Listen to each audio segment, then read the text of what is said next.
Hello everyone, welcome back to my YouTube channel Enhance Education. आप देख रहे हो एग्जाम्पलर प्रॉब्लम्स। ये चैप्टर हम कर रहे हैं मैट्रिसेस की एक्सरसाइज, और आज इस वीडियो में हम क्वेश्चन नंबर 41 से लेकर 48 तक करेंगे। जी हाँ, हमारे जो शॉर्ट आंसर हैं इसके अंदर, शॉर्ट आंसर क्वेश्चन वो हैं 48। तो आज हम इसको कंप्लीट कर लेंगे शॉर्ट आंसर क्वेश्चंस को। तो 40 तक हम ऑलरेडी कवर कर चुके हैं, जिसको आप जाकर प्रीवियस लेक्चर्स में देख सकते हैं।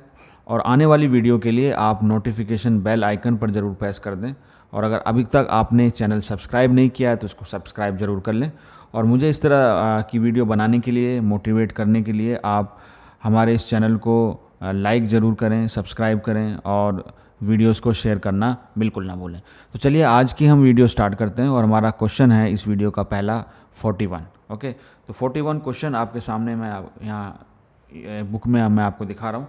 इसमें आपको पूछा है find the values of A B C D, है ना, if this is the expression. ठीक है, यहाँ पर 3 टाइम्स एक matrix is equal to some other matrix plus there is another matrix. तो यहाँ हमें ऑपरेशन करना है इस मैट्रिक्स पर, और बहुत ईजी क्वेश्चन है। यहाँ पर हम A B C D easily निकाल पाएंगे। ओके, चलिए यहाँ पर ही नोट किया हुआ मैंने क्वेश्चन। तो यहाँ पर आपको क्या करना है, पहले 3 को मल्टीप्लाई करेंगे हम इस मैट्रिक्स के साथ, और उसके बाद हम यहाँ पर ये जो 2 मैट्रिक्स लिखी हुई हैं, ठीक है, इसको ऐड करेंगे। तो पहले मैं 3 को मल्टीप्लाई करूँगा तो ये क्या हो जाएगा, that would be equal to 3a 3b 3c and this is 3d। Okay, तो ये मैट्रिक्स होगी ये वाली, और ये सिंगल मैट्रिक्स बन जाएगी यहाँ पर। तो अगर आप कॉरस्पॉन्डिंग टर्म्स को ऐड करेंगे तो ये पहले आपका टर्म हो जाएगी a+4, और यहाँ पर हो जाएगा a+b+6, और इन दोनों को ऐड करेंगे तो हो जाएगा -1 + c + d, और ये वाली टर्म हो जाएगी आपके पास 2d+3। ओके, अब ये क्योंकि इक्वल मैट्रिसेस हैं तो ये क्या होगा, इसके अंदर कॉरस्पॉन्डिंग एलिमेंट्स इनके इक्वल होंगे। तो फर्स्ट जो इसका एलिमेंट है 3a, है ना, इसका कॉरस्पॉन्डिंग एलिमेंट्स हैं यहाँ पर a+4। करेक्ट, तो यहाँ से हम a तो निकाल सकते हैं ईजिली। तो a अगर इधर जाएगा तो ये हो जाएगा आपके पास 2a, है ना, इज इक्वल टू 4। 2 से इसको डिवाइड कर देंगे तो a की वैल्यू आपकी आ जाएगी 2। तो देखिए a तो आपका निकल गया बहुत ईजिली। अब दूसरा 3b जो है, इस 3b को हम लें, and that should be equal to their corresponding term which is equal to a + b + 6। Okay, तो यहाँ से हम a की वैल्यू सब्स्टिट्यूट कर सकते हैं और b की वैल्यू निकाल सकते हैं। तो यहाँ हो जाएगा 3b, और a की जगह क्या रखेंगे हम 2, है ना, +6 + b, और यह +6 भी है। तो ये हो जाएगा आपके पास, b उधर जाएगा तो ये उधर जाकर हो जाएगा 2b, और 2 + 6 हो जाएगा 8। तो यहाँ पर इसको हम 2 से डिवाइड करेंगे तो b की वैल्यू आ जाएगी इक्वल टू 4। करेक्ट। अच्छा, अब ये 3c वाला जो कॉरस्पॉन्डिंग टर्म है, या इसको ना कर कर हम पहले अगर 3d को कॉरस्पॉन्ड करें तो d निकाल पाएंगे हम। तो 3d जो का कॉरस्पॉन्डिंग एलिमेंट्स है आपका 2d + 3। अब d को आप इधर ले जाएं तो यहाँ बचेगा 3d - d, d रह जाएगा खाली, और ये रह जाएगा 3। देखिए d भी आ गया, d इज इक्वल टू 3। और जो अब 3c को अगर हम इक्वेट करें, 3c is equal to -1 + c + d, तो d की वैल्यू सब्स्टिट्यूट कर सकते हो यहाँ पर आप। तो 3c is equal to -1 + c, और d है हमारा 3। तो ये कितना हो जाएगा, 2 रह जाएगा। ओके, और इधर जाकर ये आपका हो जाएगा 2c, और यहाँ भी हो गया आपका 2। तो 2 से डिवाइड कर दो तो c की वैल्यू कितनी आ गई, 1। तो इस तरह से देख लिया हमने सारी वैल्यूज़ निकाल ली a b c d। a is equal to 2, b is equal to 4, c is equal to 1 and d is equal to 3। तो these are the answer to this questions. Okay, now see the next question, question number 42। इसमें हमें पूछा है कि what is the matrix a such that the matrix multiplication with a is some another 3x3 matrix. ठीक है, तो यहाँ पर ये क्या मल्टीप्लिकेशन में जो मैट्रिक्स a दी हुई है ये हमें मालूम करना है। ठीक है, तो कैसे मालूम करेंगे हम इसको, देखिए ये मैंने क्वेश्चन यहाँ पर लिखा हुआ है। तो सबसे पहले हमें चाहिए what is the order of this matrix a, ये हमें मालूम करना है। तो उसके लिए आपको थोड़ा कंसेप्ट मालूम होना चाहिए। तो थोड़ा मैं यहाँ पर आपको पहले कंसेप्ट बता देता हूँ जिससे आपकी दिमाग की बत्ती जल जाए। ओके, ये this is a concept. Concept क्या है कि मान लीजिए अगर हमारे पास एक मैट्रिक्स है a and multiplied with some other matrix b, और आपके पास रिजल्ट आता है c। तो ये कंसेप्ट जो है it is about the order of the matrix क्या होगा। ठीक है, तो यहाँ पर अगर ये मैट्रिक्स a है, इसका ऑर्डर अगर है p बाई क्यू। ओके, तो इसका ऑर्डर क्या होगा फिर मल्टीप्लाई करने के लिए? इसका ऑर्डर होना चाहिए क्यू, यानी ये जो है इसमें जितने कॉलम है उसमें इतनी रो होनी चाहिए। तो पी क्यू और ये मान लीजिए क्यू बाई आर। पी और आर में कोई यहाँ रिलेशन नहीं है, ठीक है, लेकिन जो रिजल्ट है वो इन्हीं किसी नंबर से आएगा। कहने का मतलब है कि ये जो सी है इसका जो ऑर्डर होगा वो कितना होगा? That order would be P by R, यानी ये पी और ये आर इससे रिलेटेड होगा। तो मल्टीप्लिकेशन के लिए ये चीज़ें होनी चाहिए ऑर्डर में। ये एक पैटर्न आप देखेंगे, ठीक है ना, पी क्यू, ये दोनों क्यू होंगे और ये पी आर होगा, ठीक है। तो उसके अकॉर्डिंग अगर इसका जो ऑर्डर है आप देखेंगे, रो इसके अंदर है 3, है ना, और इसके अंदर कॉलम जो है वो है 2। ओके, तो यहाँ से स्टार्ट कहाँ से होगा? 2 से ही स्टार्ट होगा, तो इसका ऑर्डर होगा 2 बाई समथिंग। अच्छा, अब ये भी हमें ऑर्डर यहाँ पर दिया हुआ है और ये ऑर्डर है 3 बाई 3, ये ऑर्डर है 3 बाई 3। तो यहाँ जो नंबर आता है वो नंबर ये वाला लास्ट वाला नंबर होता है। तो इसकी हेल्प से हमें ये वाला नंबर मिल जाएगा और इसकी हेल्प से हमें स्टार्टिंग वाला, यानी हमें रो जो मिल गई इसके कॉलम के बराबर होती हैं और इसकी जो कॉलम है वो इसके कॉलम के बराबर होंगे। तो इसमें कॉलम 3 है तो इसमें भी कॉलम होंगे 3। तो सबसे पहला काम हमारा ये हुआ कि हमारा ऑर्डर जो है वो पता चल गया। अब हम इस मैट्रिक्स को क्रिएट कर सकते हैं, एक जनरल मैट्रिक्स ले सकते हैं। तो हम इसको लेंगे लेट मैट्रिक्स ए, है ना, जो कितनी है 2 बाई 3 की मैट्रिक्स है। तो बना सकते हैं हम एक मैट्रिक्स जिसके अंदर एलिमेंट हमें मालूम नहीं है, तो हम उसको ले लेते हैं ए बी सी, ठीक है ना। तो 2 रोज आएंगी, 3 कॉलम्स आएंगे, तो 3 कॉलम हो गए। 2 रोज में ए बी सी ले लिया, अब हम ले लेते हैं डी ई एफ। तो अगर हमें ये एलिमेंट निकाल पाएँ तो हम इस मैट्रिक्स को बता सकते हैं। अब ये हम एलिमेंट कैसे निकालेंगे? अब हम इस मल्टीप्लिकेशन का यूज़ करेंगे। ए की जगह जनरल मैट्रिक्स रखेंगे, तो उसके बाद हम इसको आगे सॉल्व करेंगे। तो यहाँ पर जो मैट्रिक्स है, अब मैं यहाँ पर वैल्यू रखने वाला हूँ इसकी। तो मैट्रिक्स ये होगी हमारी 2 1 -3, दिस इज़ -1 0 4, ठीक है। उसके बाद मल्टीप्लाइड विथ ए, तो मैं ए मैट्रिक्स को ऐसे लेता हूँ ए बी सी और this is D e F, correct. और ये मल्टीप्लाई होने के बाद इस मैट्रिक्स के बराबर आनी चाहिए, -1 1 9 and this is -8 -10, this is 2 -2 -5 22 and 15। चलिए अब हम क्या करते हैं, रो बाय कॉलम हम मल्टीप्लाई कर लेंगे इसको। तो 2 इंटू ए तो हो जाएगा 2a एंड -d, करेक्ट। उसके बाद फर्स्ट रो सेकंड कॉलम लेंगे तो 2b -e, first row third column लेंगे तो 2c -f, करेक्ट। अब सेकंड रो और फर्स्ट कॉलम तो हो जाएगा a प्लस 0 हो जाएगा ये, और उसके बाद ये जाएगा सेकंड रो सेकंड कॉलम, तो ये आ जाएगा आपके पास सिंपली b, उसके बाद तो 0 होने वाला है। उसके बाद सेकंड रो थर्ड कॉलम तो ये आ जाएगा c प्लस 0, ओके। तो a b c आएगा यहाँ पर। अब थर्ड रो फर्स्ट कॉलम लेंगे तो ये आएगा -3a, ओके, प्लस 4d, ये हो जाएगा -3b प्लस 4e, ओके, और ये हो जाएगा -3c प्लस 4f। ये आपकी मैट्रिक्स आ गई। अब ये मैट्रिक्स जो है वो इस मैट्रिक्स के बराबर है, तो इक्वालिटी ऑफ मैट्रिक्स से हम अब यूज़ करेंगे इक्वालिटी ऑफ मैट्रिक्स का, ठीक है, और एलिमेंट्स को बराबर करने वाले हैं। तो -2 -5 9 22 एंड 15 है। तो अगर मैं यहाँ पर इक्वालिटी ऑफ मैट्रिक्स का यूज़ करते हुए मैं यहाँ ए बी सी का पता लगा पाऊँगा। तो यहाँ देखो आप सिंपली ए ये है आपका, क्योंकि ये तो आपका 0 हो गया, तो ए बराबर हो जाएगा आपके पास 1 के, बी बराबर हो जाएगा -2 के और सी बराबर हो जाएगा -5 के। तो डायरेक्टली हमें मिल गया। तो ए की वैल्यू आपकी कितनी आ गई 1, बी की वैल्यू कितनी आ गई -2 और सी की वैल्यू कितनी आ गई -5। तो ए बी सी तो बड़े आसानी से निकल गए, 3 एलिमेंट हमारे आ गए। अब बाकी के 3 एलिमेंट हैं उसके लिए थोड़ी मेहनत करनी पड़ेगी हमें। तो जो फर्स्ट इसका एलिमेंट है 2a - d, ये किसके बराबर होगा? -1 के बराबर होगा। यहाँ से देखिए d आ जाएगा क्योंकि a मेरे पास है, तो d क्या हो जाएगा? d हो जाएगा 2a + 1, ओके। a की वैल्यू रख दूंगा 2 × 1 + 1, तो ये हो जाएगा आपके पास 3। तो d आ गया हमारे पास = 3, करेक्ट। तो d हो गया 3। अच्छा, अब ये जो एलिमेंट है 2b, ओके, -c, ये किसके बराबर है? -8 के बराबर है। तो यहाँ से मेरा c आ सकता है, c मेरा आ जाएगा 2b, ओके, एंड +8। तो यहाँ पर मैं वैल्यू रख दूंगा b की, और b की वैल्यू कितनी है मेरी? -2 + 8, तो -4 + 8 = 4। तो यहाँ से c की वैल्यू जो आ जाएगी दैट इज़ इक्वल टू 4, ठीक है। a भी आ गया, c भी आ गया, a आ गया, b आ गया, c आ गया, d आ गया, और c ये हमारा कितना था? 2b।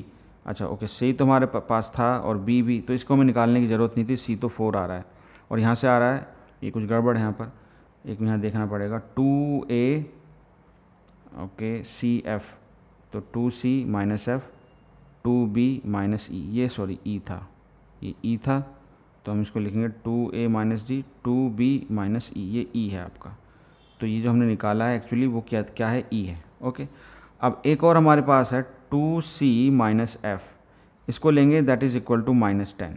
ओके, तो यहाँ c की वैल्यू रखेंगे अब हम, तो और हमें f निकाल लेंगे, तो f हो जाएगा 2c प्लस 10।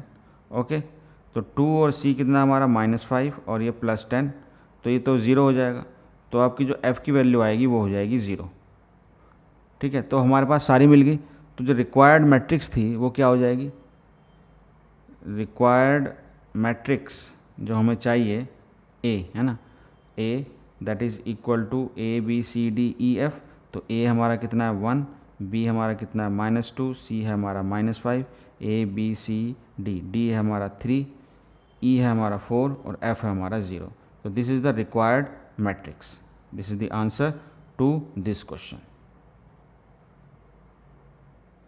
सो नेक्स्ट क्वेश्चन हमारा है 43, and in 43 A matrix is given और हमें ये एक्सप्रेशन फाइंड करना है a square plus 2a plus 7i। Okay, तो बहुत सिंपल है, इस तरह के हम काफ़ी क्वेश्चन पहले कर चुके हैं। तो हमें इसमें पहले a स्क्वायर की वैल्यू चाहिए, तो हम यहाँ पहले a स्क्वायर निकालते हैं, हमें a क्योंकि गिवन है, तो ये हो जाएगा 1 2 4 1। ठीक है, तो ये इसको हम मल्टीप्लाई कर देंगे इस मैट्रिक्स के साथ अगेन, तो हमें मल्टीप्लाई करना आता है, रो बाय कॉलम हम मल्टीप्लाई करेंगे, तो 1 इंटू 1 1 हो जाएगा एंड 2 इंटू 4 हो जाएगा +8। Okay, then 1 into 2 2 and 2 into 1, तो ये हो जाएगा 2, 4 into 1 4 plus 1 into 4 4। Okay, 4 into 2 8 and 1 into 1 1। Okay, तो यह मैट्रिक्स आगे देखिए, ये मैट्रिक्स किसके बराबर होगी, ये मैट्रिक्स होगी आपकी 9 and 4, this is 8 and this is 9। Okay, अब हमें इस एक्सप्रेशन को सॉल्व करना है बस, तो हमारे पास एक्सप्रेशन है a square plus 2a plus 7i, तो सिंपल है, a स्क्वायर हमने निकाल दिया, उसकी वैल्यू रख दीजिए यहाँ पर 9 4 8 9। ओके, अब 2 को मल्टीप्लाई कर दीजिए इस मैट्रिक्स के साथ, तो सभी एलिमेंट मल्टीप्लाई हो जाएंगे, तो हो जाएगा 2, this is 4, this is 8 and this is 2। Correct, अब 7 को आइडेंटिटी मैट्रिक्स के साथ मल्टीप्लाई करेंगे तो आ जाएगा 7 0 0 7। ठीक है, अब इन तीनों मैट्रिक्स को ऐड कर दीजिए, ऐड कैसे करेंगे, कॉरेस्पॉन्डिंग टर्म्स ऐड कर देंगे, तो डायरेक्टली लिख सकते हैं 9 + 2 11 11 + 7 18। करेक्ट, 4 + 4 8 + 0 तो 8 ही हो गया ना, 8 + 8 16 और 0 तो ये हो जाएगा 16, 9 + 2 11 11 एंड 7 11 एंड 7 ये हो जाएगा आपके पास 18। तो this is the required answer, यानी किसका आंसर हो गया ये, a square plus 2a plus 7i। Okay, this is the answer to this question. Now see the next question, question number 44। इसमें हमें एक मैट्रिक्स दी हुई है और हम पहले ही इस मैट्रिक्स के बारे में पढ़ चुके हैं, इसको हम स्पेशल मैट्रिक्स भी बोलते हैं। ठीक है, और हमें इसमें दिया हुआ है कि इसका इन्वर्स जो है is equal to transpose of that matrix. अगर ये कंडीशन है तब हमें इसकी अल्फ़ा की जो वैल्यू है कितनी होगी, क्या होगी, वो हमें बतानी है। ओके, तो यहाँ पर ये मैट्रिक्स ए है और ये कंडीशन हमें दी हुई है। अच्छा, अगर इस कंडीशन को मैं अगर सॉल्व करना चाहूँ या इसको आगे प्रोसीड करना चाहें तो हम इसके अंदर क्या कर सकते हैं, किस तरह से इसको हम सॉल्व कर सकते हैं ताकि हम अल्फ़ा की वैल्यू ईजिली निकाल पाएँ। ओके, तो मैं क्या करता हूँ, यहाँ पर मैं इसके अंदर a से इसको मल्टीप्लाई करता हूँ बोथ साइड, तो क्या हो जाएगा, ये हो जाएगा a इनवर्स और ये हो जाएगा a डैश, यानी ट्रांसपोज हो जाएगा इसका। करेक्ट, अच्छा a इनवर्स क्या होता है, ये होती है आइडेंटिटी मैट्रिक्स। ठीक है, ये डेफिनेशन होती है आइडेंटिटी मैट्रिक्स की, तो ये आइडेंटिटी मैट्रिक्स बन जाएगी।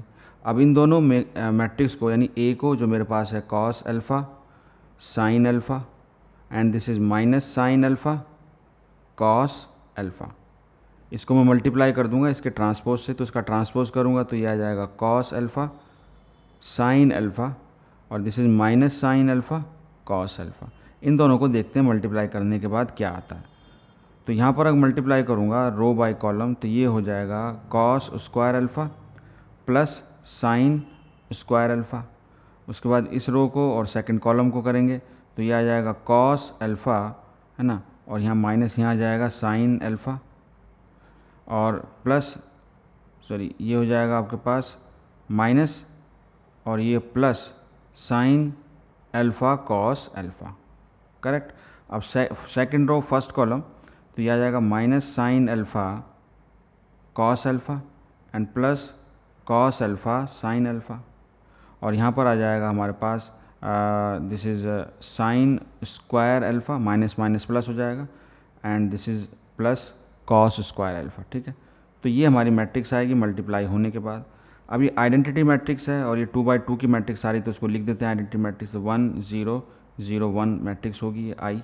ठीक है, इसको देखते हैं यहाँ क्या आ रहा है। ये जो आइडेंटिटी बन गई हमारी, इसकी वैल्यू होती है आपकी सॉरी, इसको हम लिखेंगे cos square alpha plus sign square alpha. ठीक है, हमें अल्फ़ा तो रखना है क्योंकि इसकी वैल्यू निकालनी है। ये दोनों टर्म्स आपस में कैंसिल हो जाएंगी, ये दोनों टर्म्स भी आपस में कैंसिल हो जाएंगी, तो यहाँ 0 आ जाएगा, यहाँ पर भी 0 आ जाएगा, और यहाँ पर भी आ जाएगा sign square alpha plus cos square alpha. तो बहुत क्लियर है यहाँ से क्लियर है क्या है कि जो साइन स्क्वायर अल्फ़ा है, sign square alpha plus cos square alpha, उसकी वैल्यू 1 आ रही है। ठीक है, तो अल्फ़ा की वैल्यू क्या होगी, तो अल्फ़ा की कोई भी रियल वैल्यू के लिए हमेशा पॉसिबल है, हम जानते हैं कि अल्फ़ा की कोई भी वैल्यू हो, यहाँ पर है अल्फ़ा आपका, अल्फ़ा की कोई भी वैल्यू हो उसके लिए ये ट्रू है, तो हम लिखेंगे इट इज़ ट्रू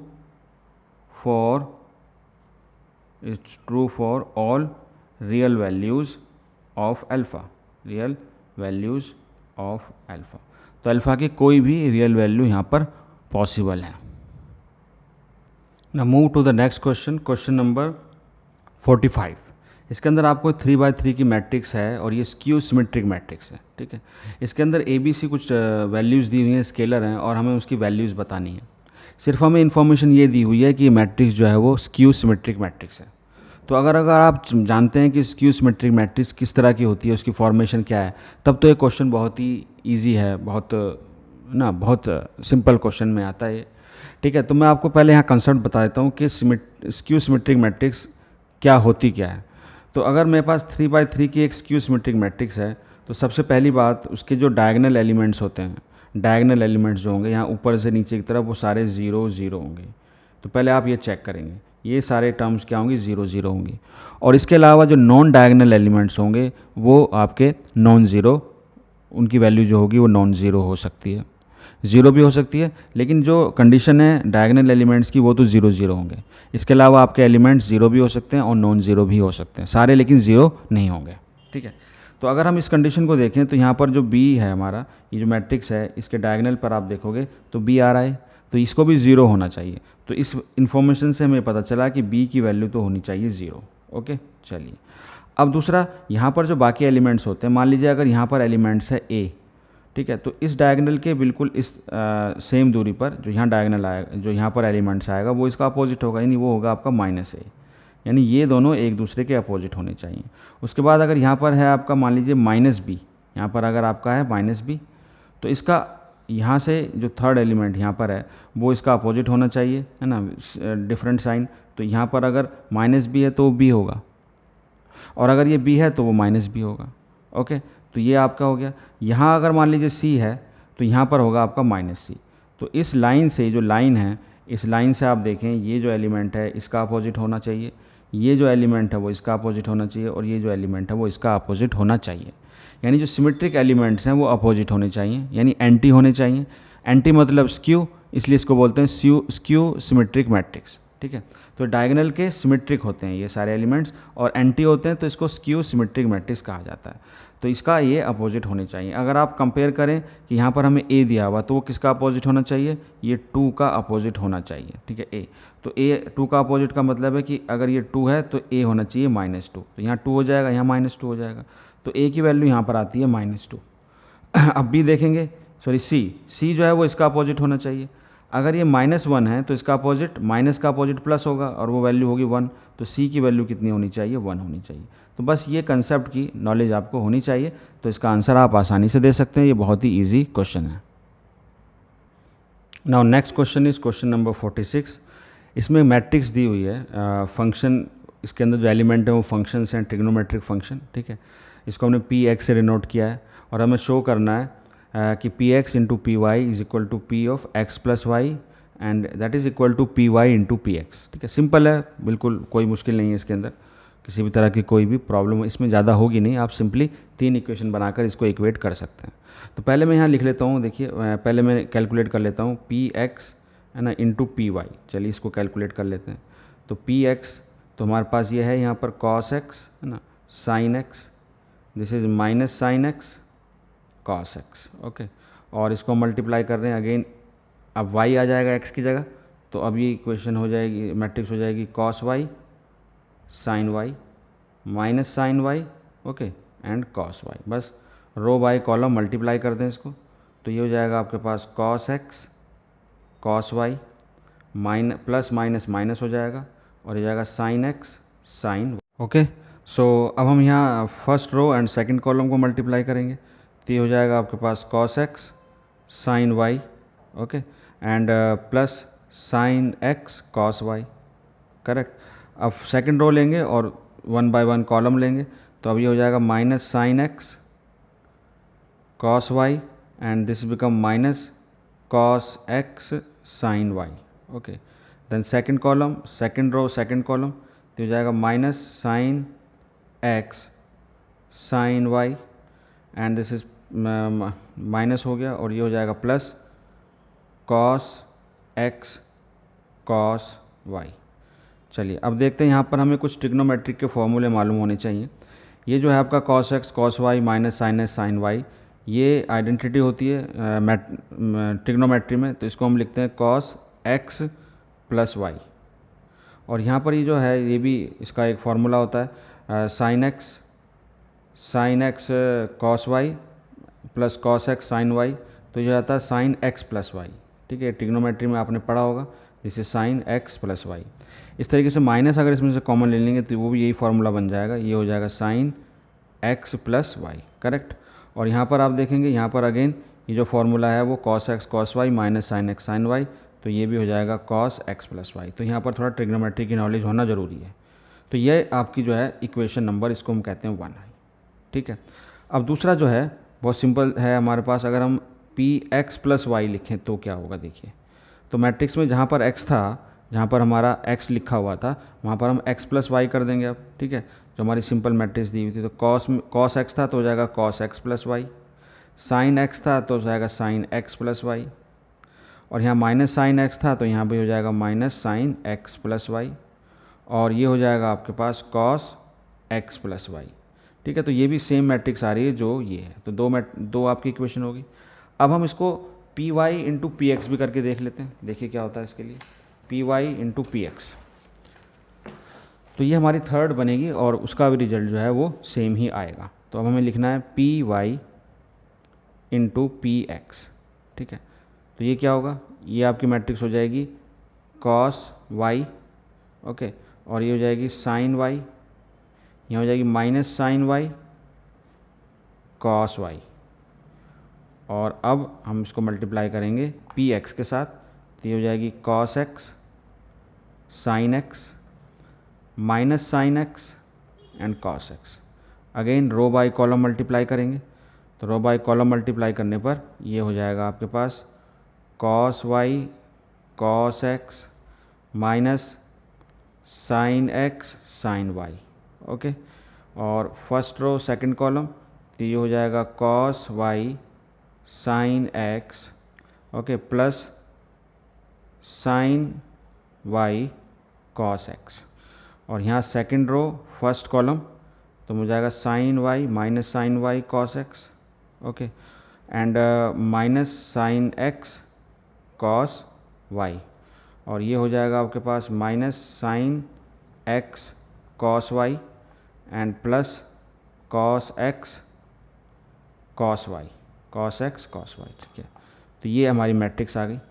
अब इस मैट्रिक्स को अगर हम फिर ट्रिग्नोमेट्री का फॉर्मूले लगाएं, तो ये तो हो जाएगी आपके पास cos x plus y okay, ये हो जाएगा आपके पास साइन एक्स प्लस वाई, ये माइनस साइन कॉमन ले लेंगे तो ये भी सेम हो जाएगा साइन एक्स प्लस वाई। अच्छा, यहाँ पर जो है आपका दिस इज जो sine x cos Y cos x sine Y, तो ये हो जाएगा हमारे पास sine x plus sorry cos आएगा, ये कॉस एक minute sine sine cos cos, तो साइन वाई इसको अगर इससे मल्टीप्लाई करेंगे साइन वाई कॉस एक्स, तो ये हमारा एक्चुअली थोड़ा सा गलत हो गया, तो ये हो जाएगा minus sine Y sine x, okay, और ये plus cos x cos Y, इसको थोड़ा करेक्ट कर लेंगे और ये भी फॉर्मूला बन जाएगा आपके पास कॉस एक्स प्लस वाई का, ठीक है।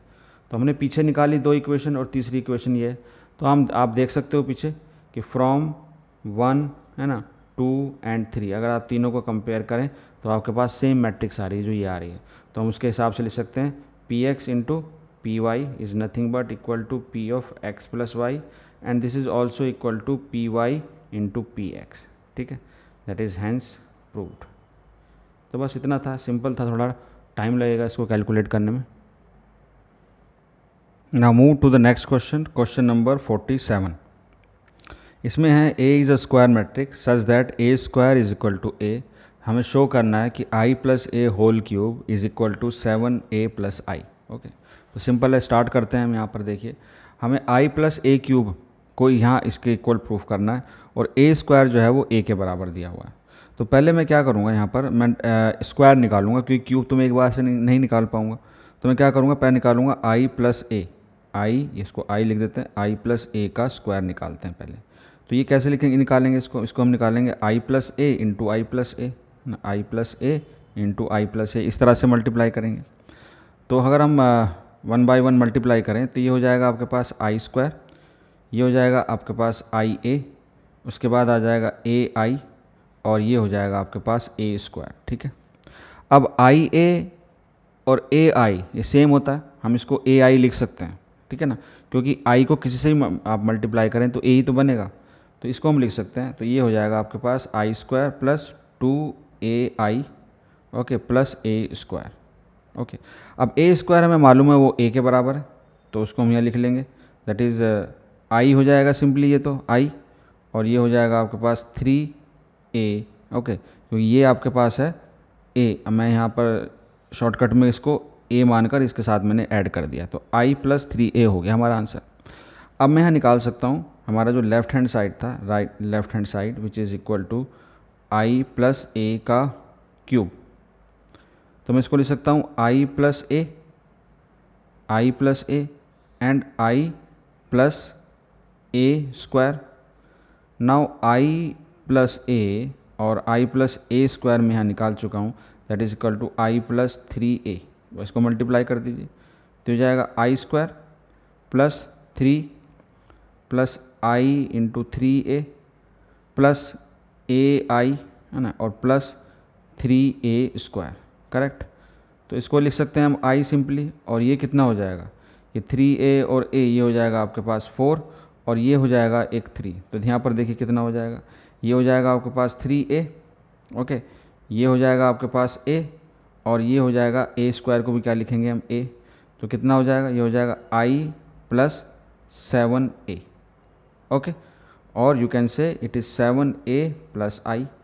तो यही तो हमें प्रूफ करना था, that is equal to right hand side. So हमने लेफ्ट हैंड साइड लिया और राइट हैंड साइड को बराबर कर दिया, तो हैंस प्रूव्ड। तो ये क्वेश्चन भी आपका बहुत इजीली, और इजी क्वेश्चन था, आसानी से हो गया। तो आज इस वीडियो का ये लास्ट क्वेश्चन है 48, शॉर्ट आंसर क्वेश्चन में हमारे 48 क्वेश्चन है इसके अंदर, मैट्रिसेस के अंदर, और ये 48 में आज हम इस वीडियो में इसको कवर कर लेंगे, ठीक है। नेक्स्ट वीडियो में हम आगे लॉन्ग आंसर क्वेश्चन बनाएंगे, ठीक है।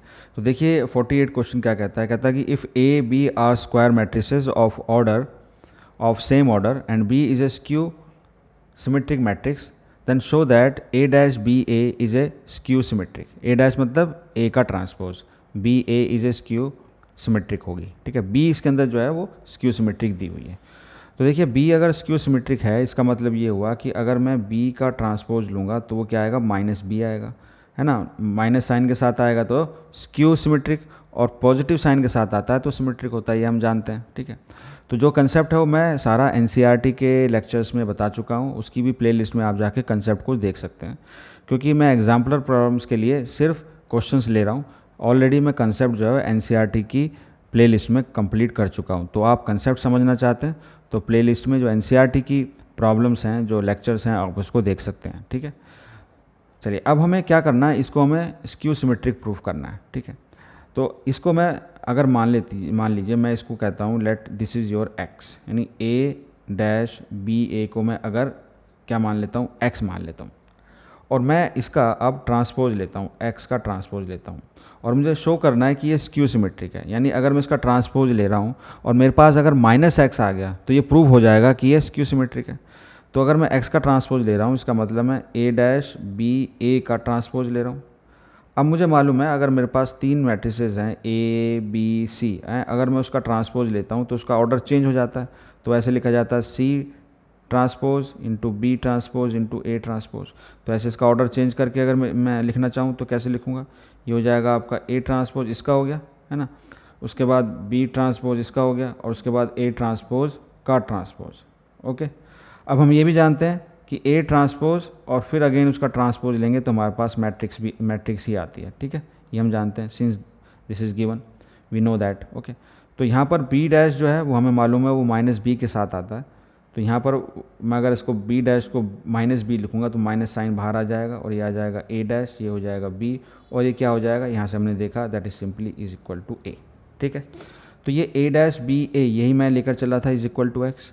ये माइनस साइन हमें एक्स्ट्रा में यहाँ पर है तो माइनस यहाँ लिखेंगे और ये एक्स लिख सकता हूँ मैं, यानी एक्स का ट्रांसपोज क्या आया, माइनस एक्स। तो बस हम ये लिख सकते हैं hence A transpose B A is skew symmetric. Okay, तो देखिए बहुत ये सिंपल क्वेश्चन था लेकिन अच्छा क्वेश्चन है। तो इस तरह की हमारी ये पूरी एक्सरसाइज नहीं, ये हमारी शॉर्ट आंसर की जो क्वेश्चन थे वो कंप्लीट हो गए। और इस तरह की अगर ये आपको वीडियो पसंद आ रही है, आपको हेल्पफुल लग रही है, तो प्लीज़ लाइक ज़रूर करें इस वीडियो को and share with your friends. और आगे की जो वीडियो है उसके नोटिफिकेशन के लिए आप नोटिफिकेशन बेल आइकन को ज़रूर प्रेस कर दें ताकि जैसे ही मैं वीडियो बनाऊं आपको तुरंत उसका नोटिफिकेशन मिल जाए। ओके, तो थैंक यू फॉर वॉचिंग।